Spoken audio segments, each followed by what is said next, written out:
Believe it or not, the new Vauxhall Astra is the 6th generation. There's no denying it's a significant new car. The question, though, is whether it's going to be good enough to succeed. There's no polite way of saying this, but previous generation Astras have often felt like utility transport, the sort of car you get given by your fleet manager if he discovers you've been having an affair with his wife. Now, if the new car is going to rise to the top, it's going to have to overcome one of the toughest segments it's ever faced, one that includes the new Golf. We'll be finding out what punters think of the new Astra slightly later on, but first, let's have a look at it in a bit more detail. The key word here is quality, because Vauxhall wants us to see the Astra as being a slightly smaller version of the classy Insignia, banishing memories of its cheap and nasty base spec predecessors. Inside, that means we have got a well-finished cabin with some very upmarket materials and plenty of standard kit, including, for the first time, air conditioning on all versions. There's no denying it's an extremely nice place to spend time. If we did one criticism, it's the fact that some of the buttons on the central console are a little bit small and fiddly. Outside, I reckon the Astra's case wavers a bit. It's not a bad looking car by any stretch of the imagination. In fact, from some angles, it's quite handsome. But you wouldn't call it a stunning standout piece of design, would you?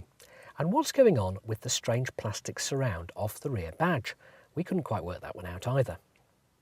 It's under the bonnet that things start to get more interesting, with the arrival of new turbocharged petrol engines. The 1.4 litre version that we're testing has 138 horsepower, enough for what Vauxhall reckons is 128 mile an hour top speed, and yet it's still capable of delivering up to 48 miles to the gallon.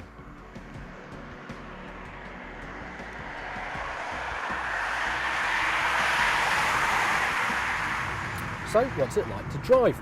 Well, Vauxhall and General Motors Europe were clearly targeting the Volkswagen Golf with the new Astra. It's a car that's been designed to deliver comfort and refinement rather than outright driving thrills.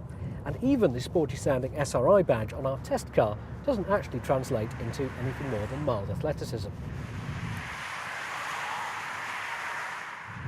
Things we like? Well, the well-damped ride copes extremely well with bumpy British B-roads. Very refined high-speed cruising, and the fact that despite its diminutive capacity, the 1.4 litre engine can actually be thrashed up to deliver some fairly impressive pace. Things we're not so keen on? Well, the steering still lacks much in the way of feedback, and together with the sensible chassis settings, they mean this isn't a car that you're going to get a huge amount of fun from driving it near the limit. But what matters here isn't what I think of the new Astra, it's what punters think of it, which is why in an Autocar exclusive we have brought one of the very first examples in the UK to Clackett Lane Services, the busiest in the country, to find out how it fares against the toughest audience it's going to face, Volkswagen Golf owners.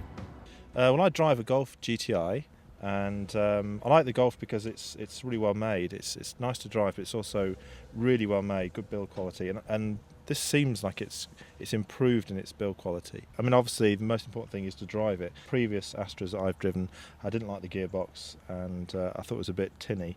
So, but I'd definitely consider it. Yeah, absolutely. I drive a Golf, 2002. This is fantastic.